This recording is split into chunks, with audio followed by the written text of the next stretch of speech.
ખેડૂત મિત્રો, આપને જે એસએમએસ મળ્યો છે એ એસએમએસમાં એવું લખવામાં આવ્યું છે કે આપના ખેતર ઉપર પાક જોવા સેટેલાઇટ ઇમેજ કે ડિજિટલ ક્રોપ સર્વેમાં પાક જોવા મળેલ નથી અને એ બાબતે આપને જો કોઈ વાંધો હોય તો આપે પ્રથમ દિન 3માં યાની કે 3 દિવસમાં આપની આધાર પુરાવા સાથે આધાર પુરાવામાં આપે જે તે વખતે જીઓટેગ ફોટો અક્ષાંશ રેખાંશવાળો લીધો જ છે એ ફોટો આપે અમારા ગ્રામ સેવકને અને એક અરજી યા એમને જાણ કરવાની છે. ફક્ત જાણ જ 3 દિવસ માટે કરવાની છે. એનું વેરિફિકેશનની મર્યાદા લંબાશે. આ પહેલો પોઈન્ટ હતો. બીજો, આપના દ્વારા જે પણ પાક કરેલ છે એ પાક સેટેલાઇટ ઇમેજ ડીસીએસમાં નથી આવતો તો આપ જાતે પણ આપ સાથે સેલ્ફ સર્વે કરી શકશો. એના માટેની પ્રક્રિયા પણ અમે આજે આપને સમજાવશું.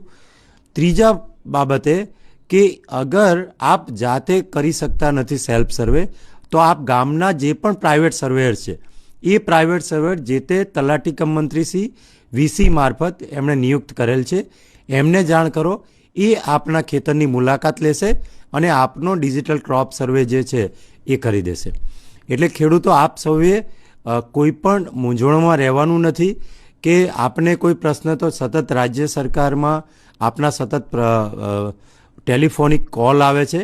એ બાબતે સમગ્ર રાજ્યના ખેડૂતોને માહિતગાર કરવા માટે અમે આગામી 7 ઓક્ટોબર સુધી આ ડિજિટલ ક્રોપ સર્વે કરવાના છે. એટલે એ દરમિયાન આપને જે પાક કરેલ છે એ રહી ન જાય એ માટે આપે પણ તકેદારી લેવાની છે અને આપે પણ ગામના પ્રાઇવેટ સર્વેયર યા વીસીને જાણ કરવાની છે. એટલે આ તબક્કે આજે સ્ટુડિયોમાં અમારા સંયુક્ત ખેતી નિયામક એમબી પટેલ સાહેબ પણ ઉપસ્થિત છે. તો સાહેબને વિનંતી કરું કે સાહેબ પણ આપને માર્ગદર્શન આપશે. ત્યારબાદ આપને અમે ડિજિટલ ક્રોપ સર્વેની જે તાલીમ છે કે આપ જાતે સર્વે કરવો હોય તો કેવી રીતે કરી શકશો, આપે ફાર્મર રજિસ્ટ્રી ન કરાવી હોય તો એ પણ કેવી રીતે કરી શકશો એનું માર્ગદર્શન આપશું. ખેડૂત મિત્રો, ખાસ આપની નોંધણી પોર્ટલ ઉપર થયેલ છે અને આપે મગફળીનું વાવેતર પણ કરેલ છે અને એનો દાખલો, તલાટીનો દાખલો પણ તમે જોડીને આ નોંધણી કરાવેલી છે અને એ મુજબ આપની ઈ સમૃદ્ધિ પોર્ટલ પર કોઈ નોંધણી રદ નહીં થાય. આ પહેલો મુદ્દો છે. અને ક્યારે થશે? જો આપે મગફળીનું વાવેતર કરેલ જ નહીં હોય અને અમારા ગ્રામ સેવક મારફત વેરિફિકેશન દરમિયાન વાવેતર નહીં આવે તો એ જ કિસ્સામાં આપની ખરીદી નહીં થાય. બાકી તમામ કિસ્સામાં આપની ખરીદી થશે. બીજું, ઘણા ખેડૂતોને એવું પણ છે કે અમે જાતે સર્વે કરીએ છીએ તો અમારો ડિજિટલ ક્રોપ સર્વેમાં સર્વે નંબર દેખાતો નથી. એવા કિસ્સામાં આપે ફક્ત ગ્રામ સેવકને અરજી જ આપી દેવાની છે. હોઈ શકે આરઓઆર જે ડેટા લીધો છે, એલજીડી કોડ છે અને મેપના જે વિગતો લીધી છે એમાં પ્રમોલ્ગેશનના લીધે ક્યાંક ખેડૂતોનો સર્વે નંબર ડિજિટલ ક્રોપ સર્વેના પ્લેટફોર્મ પર આવ્યો ન હોય તો એવા કિસ્સામાં આપે કંઈ પણ મૂંઝવણમાં આવ્યા વગર ફક્ત આપની અરજી ગ્રામ સેવકને આપી દેવાની છે અને ગ્રામ સેવક આપના ત્યાં સ્થળ તપાસ કરીને એ જે તે અમારા જિલ્લા ખેતીવાડી અધિકારીને અહેવાલ આપશે અને એ યાદી મુજબ આપની ખરીદી પ્રક્રિયા દરમિયાન ખરીદી પણ થશે. એટલે હવે આપને જે જાતે આપે જે દર્શાવેલ સર્વે નંબર છે નોંધણીમાં, એ માટે જો આપે જાતે સર્વે કરવો હશે તો એના માટે આપે ડિજિટલ ક્રોપ સર્વે ગુજરાત નામની જે એપ છે એ એપ ડાઉનલોડ કરીને આપે જાતે સર્વે કરવાનો થશે. એના માટે આપે ફાર્મર રજિસ્ટ્રી હેઠળ નોંધણી કરાવેલી હોવી જોઈશે અને એ નોંધણીને અપ્રૂવ પણ કરેલી હોય છે. અને કદાચ આપે જો ફાર્મર રજિસ્ટ્રી હેઠળ નોંધણી નહીં કરાવી હોય તો આપ તાત્કાલિક આપના વીસીનો સંપર્ક કરીને પહેલાં આપની ફાર્મર રજિસ્ટ્રી હેઠળ નોંધણી કરાવી લો અને તલાટીને કહી દો. એ કેસ એ તલાટી અપ્રૂવ કરી દેશે અને જેવી આપની તલાટી કમ મંત્રીશ્રી દ્વારા અપ્રૂવ કરી દેવાશે એટલે ઇમિડિયેટલી આપ જાતે પણ સર્વે કરી શકશો. એટલે હવે હું હર્ષદભાઈને વિનંતી કરું આપને ડિજિટલ ક્રોપ સર્વે બાબતની પણ તાલીમ આપશે. હર્ષદભાઈ, સૌથી પહેલું જે રિક્વાયરમેન્ટ છે ફાર્મર રજિસ્ટ્રીમાં આપનું એકાઉન્ટ હોવું. આની અગાઉ પણ તાલીમ આપેલી છે. હું માત્ર આપને થોડુંક ઓવરવ્યૂ આપી દઈશ કે GJFR વાળું જે ગુજરાત ફાર્મર રજિસ્ટ્રીનું પોર્ટલ છે એમાં ફાર્મર ટેબ ઉપર નીચે ક્રિએટ ન્યૂ એકાઉન્ટ જે બટન છે એના ઉપર ક્લિક કરવાનું છે. આપનો આધાર નંબર નાખવાનો છે આમાં. જ્યારે બી આપનો આધાર, ભલે આપનું ફાર્મર આઈડી બની ગયેલું છે, પણ અગર આપણે ઓપરેટર દ્વારા કાં તો CSC દ્વારા કરેલું છે તો આ એક એકાઉન્ટ આઈડી બનાવવાનું એક પ્રક્રિયા કરવી જરૂરી છે. તો જેવો આપ આધાર નંબર નાખીને સબમિટ કરશો, આપને એક OTP આવશે. આધાર રજિસ્ટર જે મોબાઈલ નંબર છે એમાં એ OTP આપણે સબમિટ કરશો એટલે આપણું eKYC વેરીફાઈ થઈ જશે. જે અહીંયા સ્ક્રીન ઉપર 2 સ્ક્રીનમાં દેખાય છે એવી રીતે આપની eKYC, આપનું નામ, આપનું ડેટ ઓફ બર્થ, ફોટોઝ વગેરે ડિટેલ્સ આમાં ડિસ્પ્લે થશે અને નીચે લાસ્ટમાં એક મોબાઈલ નંબર નાખવાનો છે. મિત્રો, આ વખતે ખાસ વસ્તુ ધ્યાન જે રાખવાની છે એ છે કે આ મોબાઈલ નંબર તમારો યુનિક હશે, કારણ કે આ મોબાઈલથી તમે જ્યારે DCSમાં પણ લોગિન કરશો ત્યારે તમે તમારા જે પર્ટિક્યુલર સર્વે નંબર જે અપ્રૂવ છે એ આમાં દેખાશે. તો આ નંબર તમે એન્ટર કરશો જ્યારે બી, ત્યારે એમાં ફરીથી એક OTP આવશે. એ OTP વેરીફાઈ ત્યારે બાદ આપને એક પાસવર્ડ સેટ કરવાનો ઓપ્શન આવશે. મિત્રો, પાસવર્ડ સેટ એવો કરવાનો છે કે જે તમને રેગ્યુલરમાં યાદ રહે, બરાબર, કે જેની આપ લોગિન કરી શકો. ભવિષ્યમાં અગર તમે પાસવર્ડ યાદ નથી બી રહેતો તો આપણા બંને સિસ્ટમમાં તમે OTP દ્વારા પણ લોગિન કરી શકવાની સુવિધા છે તથા ફરગોટ પાસવર્ડ કરીને આપ નવો પાસવર્ડ પણ કરી શકો છો. ત્યારબાદ ક્રિએટ માય એકાઉન્ટ ઉપર ક્લિક કરશો એટલે આવો એક મેસેજ આવી જાય છે કે your account has been activated, you can now login. મિત્રો, આ ખાલી એક ઓવરવ્યૂ મેં આપ્યું છે ફાર્મર રજિસ્ટ્રીમાં રજિસ્ટ્રેશન કરવા માટેનું. કેમ? કારણ કે આપણે ખેડૂત દ્વારા જે સેલ્ફ સર્વે કરવાનો છે એ એપ્લિકેશન માટે લોગિન માટેની આ પ્રાયોર રિક્વાયરમેન્ટ છે કે જેમાં આપના જે બી આપના સર્વે નંબર છે જે આ ફાર્મર રજિસ્ટ્રી હેઠળ અપ્રૂવ થયેલા છે. હવે આપણે જે ક્રોપ સર્વે જે આખી કરવાની પ્રક્રિયા છે એ પ્રક્રિયા હું તમને ગાઈડ કરીશ. ગૂગલ પ્લે સ્ટોર પર જે DCS ગુજરાત, ડિજિટલ ક્રોપ સર્વે ગુજરાત, જે અહીંયા સ્ક્રીનમાં આપ જોઈ શકો છો એવી એક એપ્લિકેશન છે. એ એપ્લિકેશન ઇન્સ્ટોલ કરવાની છે આપણે. મિત્રો, ખાસ આ વખતે ધ્યાન રાખવાનું કે આપણે કોઈ પણ પ્રકારની APK કોઈ પણ વોટ્સએપમાં કોઈ પણ રીતે આપણે ફોરવર્ડ કરેલી નથી. તો આપને કોઈ પણ આ ટાઈપની APK વોટ્સએપમાં આવે છે કે ભાઈ આ ઇન્સ્ટોલ કરીને આપનો સર્વે કરાવો, તો એ APKનો ઉપયોગ કરવો નહીં. માત્ર ને માત્ર ગૂગલ પ્લે સ્ટોર ઉપરથી ડિજિટલ ક્રોપ સર્વે ગુજરાત નામની જે એપ્લિકેશન જે સ્ક્રીનશોટ દેખાય છે એ જ એપ્લિકેશન આપણે ઇન્સ્ટોલ કરવાની છે. એ એપ્લિકેશન ઇન્સ્ટોલ કર્યા બાદ આપને જે પણ ભાષામાં એ એપ્લિકેશન યુઝ કરવી હોય, ઇંગ્લિશ કે ગુજરાતી કે હિન્દી, એ આપ ભાષા સિલેક્ટ કરી શકો છો.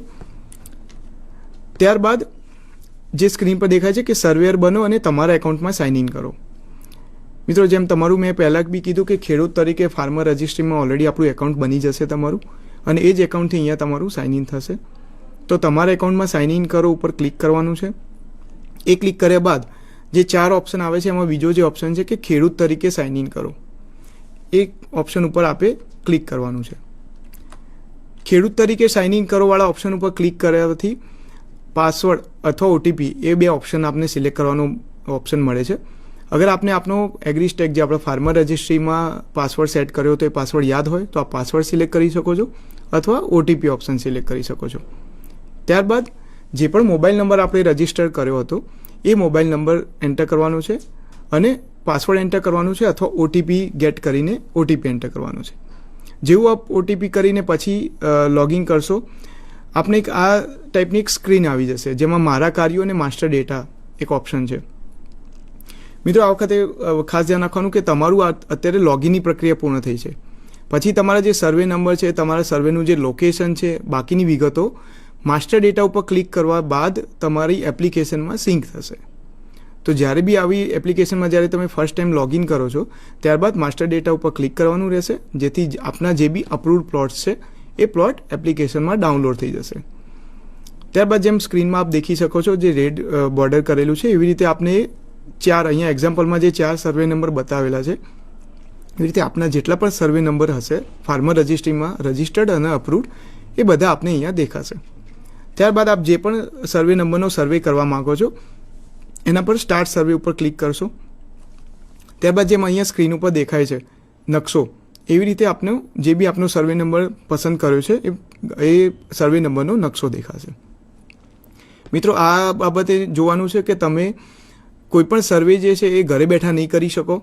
આના માટે તમારે જે બી ખેતરનો જે સર્વે નંબરનો આપ સર્વે કરવા માગો છો એની 20 મીટરની રેન્જમાં, મતલબ આપણે ખેતરમાં જ અંદર તમારે જવું પડશે. ત્યાર પછી તમે નેક્સ્ટ ઉપર ક્લિક કરી શકશો.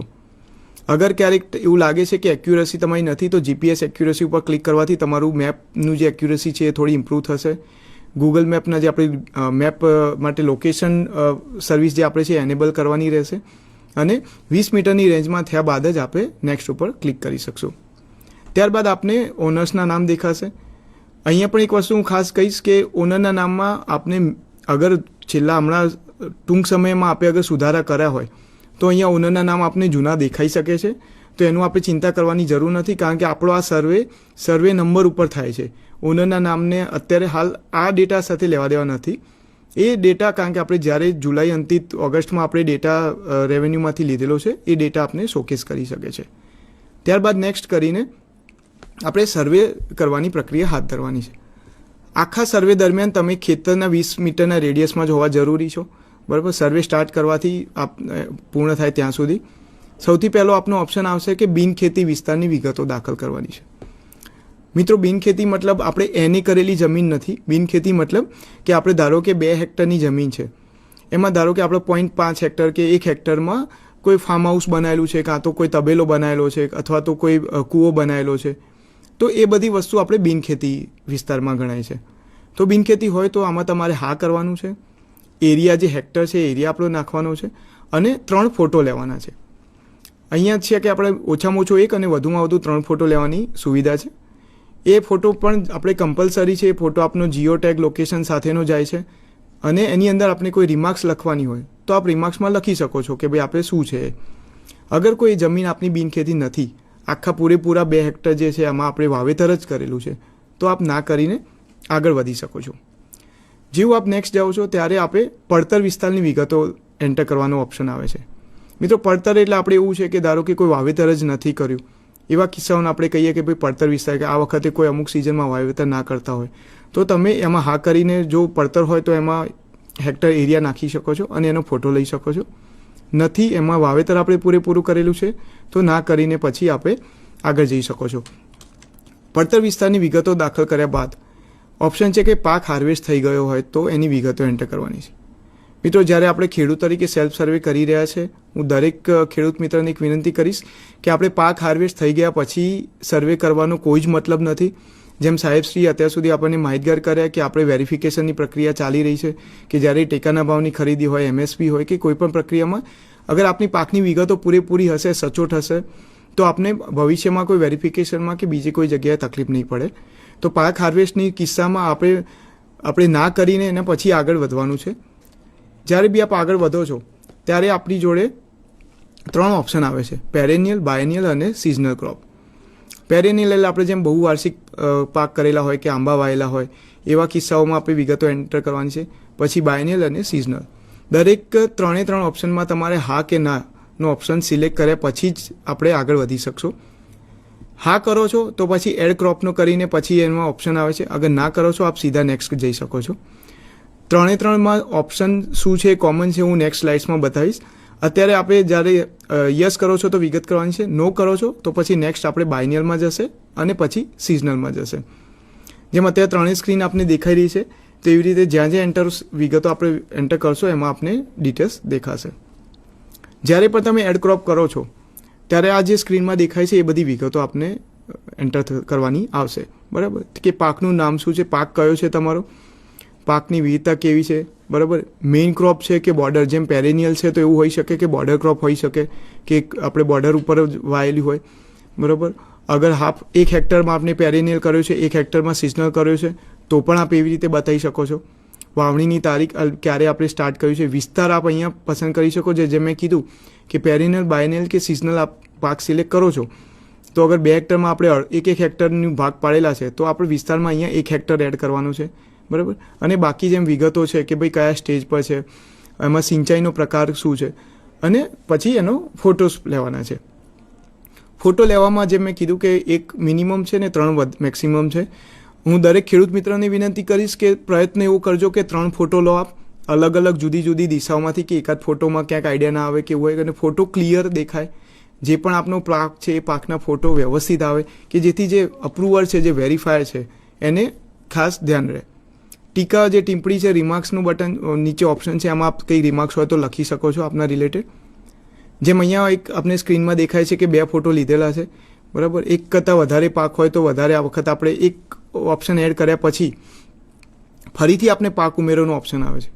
ધારો કે મેં જેમ કીધું કે પેરેનિયલ, બાયનિયલ, સિઝનલમાં. હવે સિઝનલ જ પાકમાં એવું હોય કે 2 હેક્ટરમાં આપણે એક હેક્ટરમાં અલગ અલગ પાક કર્યા હોય, તો એવા કિસ્સામાં પણ આપ વધારે પાક પણ એડ કરી શકો છો. 1 હેક્ટરનો એક પાક એડ કર્યા પછી ફરીથી જ્યાં સુધી સંતુલિત વિસ્તાર આપનો 0 નથી થતો ત્યાં સુધી તમે પાક ઉમેરો ઉપર ક્લિક કરીને પાક એડ કરી શકો છો. એક વખત પાક ઉમેરો ઉપર ક્લિક કર્યા પછી આપનું સંતુલિત વિસ્તાર કમ્પ્લીટ 0 થઈ જાય, ત્યારબાદ નેક્સ્ટ કરો છો તો તમને આખી જે બી તમે બધી વિગતો ભરી છે એનું એક સમરી દેખાશે કે જેમાં પહેલાં બિનખેતી હોય તો એ વિગત આવશે, પડતર હોય તો એની વિગતો આવશે, પાક હોય તો એ પાકની વિગતો આવશે. આ દરેક વિગતો એક વખત ચેક કરી લેવી. જ્યાં ભૂલ થવાના ચાન્સીસ છે એવા છે કે જ્યારે તમે પાકનું નામ પસંદ કરો છો, તો જેમ મિત્રો એવું છે કે પાકનું નામ પસંદ કરતી વખતે ડ્રોપડાઉનમાં આપે મે બી સિલેક્ટ, ભલે આપણે કોટન કર્યું હોય પણ એની જગ્યાએ કેસ્ટર સિલેક્ટ થઈ જાય, બરાબર. ટચ કરવામાં ક્યાંક ઉપર નીચે થઈ શકે. તો એવા કિસ્સાઓમાં આપણે ખાસ ધ્યાન રાખવાનું છે કે પાકનું નામ જે આપણે પસંદ કર્યું છે એ અને આપણે ફોટોઝ લીધેલા છે એ બંને મેચ થવા જોઈએ ખાસ, બરાબર. અને પછી આપણે સાચું ઉપર ક્લિક કરવાનું છે. અહીંયા એક સુવિધા વધુમાં આપણે એ પણ આપેલી છે કે ઘણી વખત એવું હોય કે અમુક એરિયા હોય કે જ્યાં ઇન્ટરનેટ નથી, કાં તો આપ સર્વે જ કરવા જાઓ છો ત્યારે આપનું ઇન્ટરનેટ નથી, તો તેવા કિસ્સાઓમાં આપ ઓફલાઈન સર્વે પણ થાય છે. જે બી આપનો સર્વે થાય છે માસ્ટર ડેટા જ્યારે આપણે સિંક કરેલો છે એ માસ્ટર ડેટા સિંક કર્યા બાદ તમારો બધો ડેટા ઓફલાઈન એપ્લિકેશનમાં સ્ટોર થાય છે. તો જ્યારે પણ આપ ખેતર પર જઈને સર્વે કરો છો 20 મીટર રેડિયસમાં આપનો સર્વે થઈ જાય છે. ત્યારબાદ આપણે સાચું ઉપર ક્લિક કરવાનું છે. અગર ઇન્ટરનેટ હશે તો એ ઓનલાઈન ડાયરેક્ટ સબમિટ થઈ જશે, અગર નહીં હોય તો તમારા મોબાઈલમાં એ સ્ટોર થશે, બરાબર. જેમ અહીંયા સ્ક્રીન ઉપર દેખાય છે કે સ્ટોર થઈ ગયેલા છે, પણ અગર તમારા કોઈ એવા સર્વે છે કે જેનો આપણે અપલોડ નથી થયો, ઓફલાઈન છે, તો અહીંયા આપણે સ્ક્રીન પર દેખાશે. તો એ વખતે આપણે એ બી ધ્યાન રાખવાનું છે કે દિવસ અંતિત જનરલી એવું હોય કે દરરોજ રાત્રે 12 વાગે ડેટા ક્લિનિંગની અને પોર્ટલ અપડેટ કે એપ્લિકેશન અપડેટની એક્ટિવિટી થતી હોય. તો હું દરેક મિત્રોને વિનંતી કરીશ કે આજના દિવસમાં કરેલા સર્વે તો ટ્રાય કરો કે સાંજે 6-7 વાગે કે મેક્સિમમ 8 વાગ્યા સુધીમાં આપના ડેટા પેક લઈને આપ એ અપલોડ કરી દો, જેથી આપણે કરેલા સર્વે જે આપણે મહેનત કરી છે આપની વ્યર્થ ના જાય ને આપણે ફરીથી સર્વે ના કરવો પડે. ત્યારબાદ આ એક સુવિધા છે કે એવું થઈ શકે કે મેં જેમ એક્ઝામ્પલ આપ્યું કે કોટન અને કેસ્ટર સિલેક્ટ કરવામાં આપની ભૂલ થઈ હોય, બરાબર. આપણે સિલેક્ટ કર્યું હોય કોટન અને ફોટો આપનો કેસ્ટરનો આવેલો હોય, તો એવા કિસ્સાઓમાં જે બી આપણા સુપરવાઇઝર છે એ સર્વેને રિજેક્ટ કરશે. તો ખેડૂત મિત્રો આ વસ્તુ ખાસ આપણે ધ્યાન રાખવાની છે કે આપણે કરેલા સર્વે હોય એ સર્વે 100% સાચા રહે, તો જેથી આપણે રિજેક્ટ થવાના કેસીસ ના આવે. અને આપણે થર્ડ મતલબ પ્રાઇવેટ સર્વેયર્સ કે આપણે વીસીના સર્વે ઉપર આપની ડિપેન્ડન્સી ના રહે. તો જે બી આપનો સર્વે છે અગર રિજેક્ટ થાય છે તો આપણે આ ટાઈપનું એક રિજેક્શનનું રિમાર્ક્સ પણ આવશે કે ભાઈ રિજેક્ટ થવાનું રીઝન શું છે. તો મિત્રો જેમ અત્યાર સુધી મેં માહિતગાર કર્યા આપને કે ડિજિટલ ક્રોપ સર્વેમાં ફાર્મર રજિસ્ટ્રી અને રજિસ્ટ્રેશન આઈડી એ આપણે મેળવવું ખાસ જરૂરી છે. આપના દ્વારા ફાર્મર રજિસ્ટ્રીમાં જે રજિસ્ટ્રેશન કરીને જે સર્વે નંબર અપ્રૂવ થયેલા છે એ જ સર્વે નંબરોનું આપ સેલ્ફ સર્વે કરી શકો છો. આપે અગર વીસી અથવા સીએસસી સેન્ટર દ્વારા અગર આપણે સર્વે આપનું રજિસ્ટ્રેશન કરેલું છે તો આપણે સેલ્ફમાં એક એકાઉન્ટ ક્રિએટ કરવાની જરૂરિયાત છે. ત્યારબાદ તમે સેલ્ફ સર્વે કરી શકો છો. છતાં પણ અગર આપને સેલ્ફ સર્વેમાં બી કોઈક મુસીબત આવતી હોય તો જેમ સરે કીધું કે આપ આપના ત્યાંના પ્રાઇવેટ સર્વેયર્સ કે વીસી મિત્રોનો સંપર્ક કરીને આપના ખેડૂતનું આપના જે ખેતર છે એનો સર્વેની પ્રક્રિયા પૂર્ણ કરાવડાવશો, તો જેથી આપની ક્રોસ વેરિફિકેશનની એક્ટિવિટીમાં પણ કોઈ મુશ્કેલી ના પડે.